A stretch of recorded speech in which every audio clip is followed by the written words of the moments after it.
बिस्मिल्लाहिर्रहमानिर्रहीम। अस्सलामु अलैकुम वरहमतुल्लाह। नाज़रीन इकराम, गुफरान गाज़ी टीवी में आप सबका खैर मकदम है। आज के दिन हम लोग यहाँ पर नदी के किनारे आए थे। बकरा नदी है जो कि बिल्कुल अब भरना शुरू हो गया है और इसका कुछ हिस्सा जो है बिल्कुल भर चुका है और वहाँ से पानी गांव के करीब के खेतों में जाना शुरू हो गया है। आप देख सकते हैं हमारे पीछे नदी को, और ये जो बच्चे देख रहे हैं आपको हमारे पीछे, इन बच्चों को हमने रहबरी करने के लिए लाया था। चूँकि यहाँ पर तो अभी आपको हर तरफ खाली खाली मैदान नज़र आएगा, लेकिन आगे इस तरफ आप देखिए, वहाँ पर अभी खेतों के अंदर पटवा लगा हुआ है। तो मुझे समझ में नहीं आ रहा था, चूँकि हमारे घर के करीब घुटने तक पानी खेतों के अंदर हो गया है, तो मुझे डर लग रहा था क्या पता पूरा पानी ही पानी होगा, और वहाँ से कुछ दिखाई नहीं दे रहा था। तो इन लोगों को साथ में लेके आया। ये लोग तैरना भी जानते हैं, तैरने के माहिर है ये लोग। तो ये नदी है, आप देख सकते हैं, सुबह का वक्त है, काफ़ी सुहाना मंज़र है, हर तरफ हरियाली ही हरियाली है और खेत खलियान में किसान काम कर रहे हैं, अपने अपने खेतों की जुताई कर रहे हैं और सिंचाई कर रहे हैं और धान रोपने की तैयारी कर रहे हैं। कर देते हैं हमारे साथ यहाँ पर है। सबसे पहले नाम पूछते हैं, आपका नाम क्या है? मोहम्मद जाबुल। तो मोहम्मद जाबुल इनका नाम है। ये देखिए अपने खेत के अंदर ये इनका खेत है और इसमें ये आल बना रहे हैं, इसको बांध रहे हैं।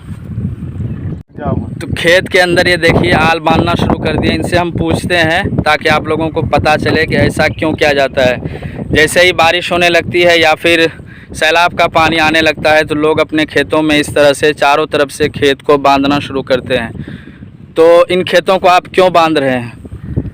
पानी लगेगा। अच्छा, पानी ताकि बाहर ना जाए खेत से, इसीलिए यहाँ पर खेतों को बांधा जा रहा है ताकि पानी बाहर ना जाए, पानी इसके अंदर रहे ताकि इसकी जुताई होने के बाद इसके अंदर रोपो किया जा सके। आप इसके अंदर रोपो करेंगे ना, धान की रोपनी? हाँ। तो देखिए यहाँ पर ये सब खूबसूरती ये देखने को मिलता है। सुबह सुबह का वक्त है, अब हम लोग बिल्कुल वापस हो रहे हैं और शाम के वक्त का नज़ारा दिखाएंगे। अगर पानी इसी तरह से बढ़ता रहा तो उम्मीद है कि ये सब जितने भी सूखे जगह हैं ये सब पानी से भर जाएंगे। हमारे गांव का नाम गोगरा है, पंचायत गिर की मसूरिया है, प्रखंड जो कि हाट ज़िला अररिया है। और गोगरा काफ़ी मशहूर गांव है, कई एतबार से ये गांव मशहूर है। और एक ज़माने में जब सीमांचल के गांधी तस्लीमुद्दीन मरहूम साहब हयात थे तो उस वक़्त एक लतीफ़ा पेश आया था जो मुझे अच्छी तरह से याद नहीं है। उस वक़्त एक मशहूर हो गया था ज़िला गोगरा। और दूसरा इस एतबार से ये गांव मशहूर है कि यहाँ पर शुरू से ही काफ़ी उलमाए इकराम रहे हैं। आसपास के गांव के हिसाब से इस गांव के अंदर बेशुमार उलमाए इकराम, हुफ़्फ़ाज़ इकराम होते थे, जो कि अब किसी कदर इसमें कमी आ गई है।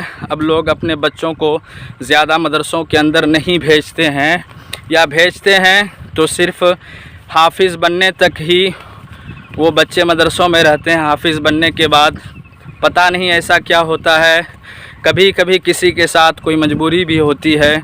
चूँकि यहाँ पर गुर्बत काफ़ी ज़्यादा है, अक्सर लोग यहाँ पर मज़दूरी करके अपनी ज़िंदगी गुज़र बसर करते हैं और इसी वजह से अपने बच्चों को आगे तक तालीम नहीं दिला पाते हैं। चूँकि घरेलू जो मुआशी ज़िंदगी है उसमें काफ़ी दुश्वारी होती है, तो वो अपने बच्चों को हाफिज़ कुरान बनने के बाद ही वो काम काज में लगा देते हैं, रोज़ी कमाने के लिए लगा देते हैं। और दूसरी वजह एक ये भी है कि लोग अब दिलचस्पी नहीं ले रहे हैं। बहुत सारे लोगों के जहन में ये बात है कि हाफिज़ आलिम की ज़िंदगी कोई अच्छी खासी ज़िंदगी नहीं होती है, उन्हें मुआशी ज़िंदगी में काफ़ी दुश्वारी और परेशानी होती है।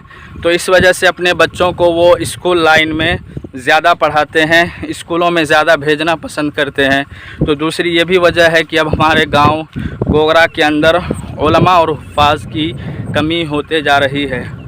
और एक वजह ये भी है कि बहुत सारे बच्चे जो शुरू से यहाँ गांव के अंदर रहते हैं और गांव के माहौल में रहते हुए उनका ज़हन दिमाग बिल्कुल बदल जाता है। उनके वालिदैन फ़िक्र नहीं लेते, तवज्जो नहीं देते, जिसकी वजह से वो बच्चे कई सारे चीज़ों के आदी हो जाते हैं। मसलन सेल्फी है, कोरेक्स है, इन चीज़ों के आदी हो जाते हैं। अब इन चीज़ों को लेने के लिए, ख़रीदने के लिए पैसों की ज़रूरत होती है, तो शुरू से ही इनका जहन कमाने का बन जाता है। तो एक वजह ये भी है कि जिसकी वजह से अब ज़्यादा आलिम और हाफिज़ नहीं बन पा रहे हैं। तो चलिए, यहाँ पर हमारे साथ बहुत सारे बच्चे हैं और हर एक से हम बारी बारी पूछेंगे कि उन लोगों का भी मशगला क्या है और वो लोग क्या करते हैं। वैसे मुझे तो मालूम है कौन क्या करता है, फिर भी पूछते हैं, देखते हैं कौन क्या बोलता है, और डायरेक्ट इनको हम कैमरे के सामने ला रहे हैं। तो सबसे पहले इस बच्चे से सवाल करेंगे कि अपना नाम बताओ, आपका नाम क्या है? मोहम्मद उमर अली। मोहम्मद उमर अली। अभी क्या करते हो? अभी पढ़ते हैं। कहाँ पर पढ़ाई करते हो? Rose Valley Araria public school. Araria public school. अच्छा, आपने कुरान शरीफ बिल्कुल मुकम्मल कर लिया? नहीं, कुरान शरीफ नहीं पढ़ा? पढ़े 15 पारा तक। 15 पारा तक। अच्छा, तो आपका आगे का टारगेट क्या है? क्या आपका लक्ष्य, मंजिल क्या है? आप आगे चलकर क्या बनना चाहते हैं? इंजीनियर। अच्छा, देखिए ये इंजीनियर बनना चाहते हैं, इसीलिए इन्होंने 15 पारे नाज़रे कुरान शरीफ, नाज़रा पढ़े हो ना, नाज़रे कुरान पढ़ा है इसने और आगे इंजीनियर की तैयारी कर रहा है, तो इसलिए ये स्कूल में दाखिल हो गया। तो एक नतीजा ये निकल कर सामने में आया। अच्छा, इंजीनियर क्यों बनना चाहते हो, मौलवी क्यों नहीं बनना चाहते? तो ये छोटा बच्चा है, इसको ज़्यादा मालूम नहीं है। आप ये भी कर सकते हो कि आप हाफिज़ कुरान भी बने और साथ में इंजीनियर भी बने, ऐसा भी आप कर सकते हैं। तो चलिए अब दूसरे बच्चे से मिलते हैं। मैं ये नहीं कहता हूँ कि सिर्फ़ आलिम हाफिज़ ही बने, मैं ये कहता हूँ कि इंजीनियर, डॉक्टर, प्रोफेसर भी बने, लेकिन साथ में कुछ न कुछ दीनी तालीम बेहद ज़रूरी है। इसने अच्छा काम किया है कि कम से कम कुरान शरीफ को देखकर पढ़ना इसने सीख लिया है। और उर्दू भी पढ़ लेते हो? अच्छा, ये उर्दू भी पढ़ लेता है। तो आगे चल कर के जब बड़ा होगा, इसको शूर पैदा होगी, तो मसले मसाइल की किताब भी पढ़ लेगा, तो इसको ज़िंदगी गुजारने में, हलाल और हराम के पहचान में किसी तरह की कोई दुश्वारी नहीं होगी। और इंजीनियर बनना है तो अच्छा है। चलिए, इसके ज़रिए से हमारे गांव की तरक्की होगी। हमारे गांव में अब तक कोई बड़ा ओहदेदार पैदा नहीं हुआ कि कोई बड़े ओहदे पर हो। तो बहुत ज़्यादा हद तक ये है कि बहुत सारे ऐसे हैं कि जो सरकारी मदरसों में मुलाजिम हैं, बस यहीं तक दायरा महदूद है। और इस गांव के बारे में एक बात और बता दें आपको कि हमारा गांव एक ऐसा गांव है कि यहाँ पर अब तक पंचायती लेवल पर भी कोई प्रतिनिधि नहीं बना है, कोई मुखिया नहीं बना इस गांव के अंदर, कोई सरपंच नहीं बना है। मेंबर तो होगा ही, मेंबर चूँकि वार्ड के अंदर से लड़ते हैं तो गांव वाले ही बनेंगे, बल्कि मुखिया और ये सरपंच समिति की बात कर ले तो अभी तक हमारे गांव में नहीं बना है। एक सरपंच साहब हुए थे, वो आर्जी तौर पर हुए थे। एक सरपंच के इंतकाल के होने के बाद उन्होंने वो जीत कर सरपंच नहीं बने थे। तो चलिए दूसरे बच्चे से बात करते हैं। तुम्हारा नाम क्या है? मोफिल। मोफिल। क्या करते हो? पढ़ते हैं। कहाँ पर पढ़ते हो? हरवा मदरसा। हरवा मदरसा में। मदरसे का नाम क्या है? पता नहीं। अच्छा, चलिए माशाल्लाह मदरसे में पढ़ रहा है, बहुत अच्छी बात है। अभी बकरीद की छुट्टी है।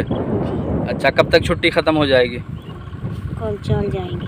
कल चले जाएंगे। तो अभी बकरीद की छुट्टी चल रही है, कल ये मदरसा पहुंच जाएगा, तो बहुत अच्छी बात है। आगे चलकर आप क्या बनना चाहते हैं? हाफिज। हाफिज़। जी। चलिए, सोच को बुलंद रखिए। हाफिज़ नहीं ये बनिए कि मैं आगे चल कर के अल्लामा बनूंगा, तब जा कर के कहीं ना कहीं आप एक अच्छा आलिम और एक अच्छा मौलवी बनेंगे।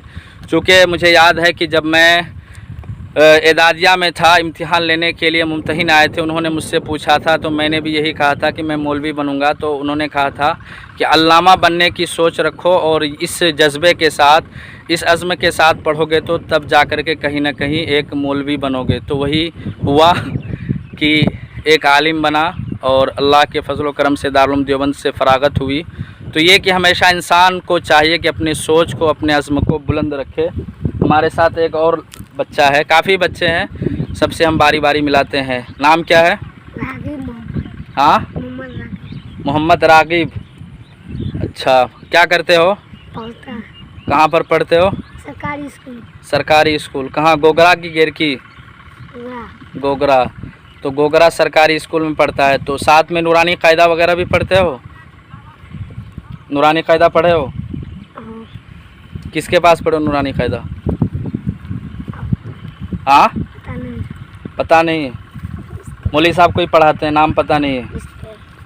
तो अच्छा, मौलाना अनवारुल हक साहब जो कि मेरे भी उस्ताद हैं, वो गांव के अंदर बच्चों को ट्यूशन पढ़ाते हैं। तो जो बच्चे स्कूल जाते हैं तो उनके पास वो नूरानी कायदा वगैरह पढ़ लेते हैं। तो ये बहुत ज़रूरी है और अच्छी चीज़ है। तो कुछ और बच्चे हैं, वीडियो काफ़ी लंबा होते जा रहा है तो उनसे भी हम पूछ लेते हैं उनका नाम क्या है और वो क्या करते हैं। तुम्हारा नाम क्या है?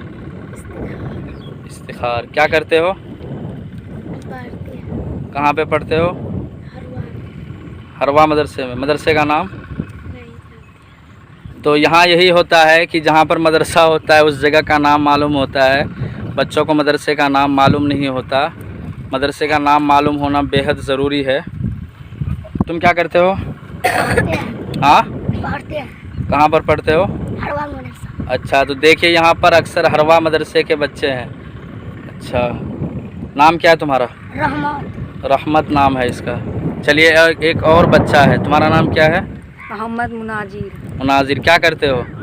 स्कूल में पढ़। कौन से स्कूल में? गोगरा। अच्छा, गोगरा। गोगरा या गिरकी के स्कूल में? गोगरा। अच्छा, गोगरा के सरकारी स्कूल में। हाँ, तो यहाँ पर जो सरकारी स्कूल है इसमें ये पढ़ते हैं। तो नूरानी कायदा वगैरह पढ़ लिया, कुरान शरीफ वगैरह? नूरानी कायदा। कुरान शरीफ नहीं शुरू किए? कुरान शरीफ भी पढ़ लो। कुरान शरीफ पढ़ना बेहद ज़रूरी है। नूरानी कायदा पढ़ने से सिर्फ काम नहीं चलेगा। अभी स्वीडन में देखिए किस तरह से एक इराक़ का रहने वाला शहरी ने, इराक़ के एक शहरी ने कुरान शरीफ को नज़र आतिश किया। तो हम सरपरस्त को चाहिए, हम वालिदैन को चाहिए कि अपने बच्चों को हाफिज़ कुरान नहीं तो कम से कम पूरा नाज़रा कुरान ज़रूर पढ़ाएं ताकि हमारा बच्चा कुरान शरीफ पढ़ने वाला हो। आप उनको असरी तालीम दिलाएं, लेकिन साथ में दीनी तालीम बेहद ज़रूरी है, इंतहाई ज़रूरी है। इसके बग़ैर इंसान इस्लाम और शरीयत के मुताबिक ज़िंदगी नहीं गुजार सकता है। उसके लिए दीनी तालीम अज़हद ज़रूरी है। उम्मीद करते हैं कि आपको हमारा ये वीडियो पसंद आया होगा, तो इसे लाइक करें और चैनल पर नए हैं तो सब्सक्राइब करें। मुलाकात होगी फिर किसी वीडियो में। जब तक आप सब अपना ख्याल रखिएगा। अस्सलामु अलैकुम वरहमतुल्लाहि वबरकातुहू।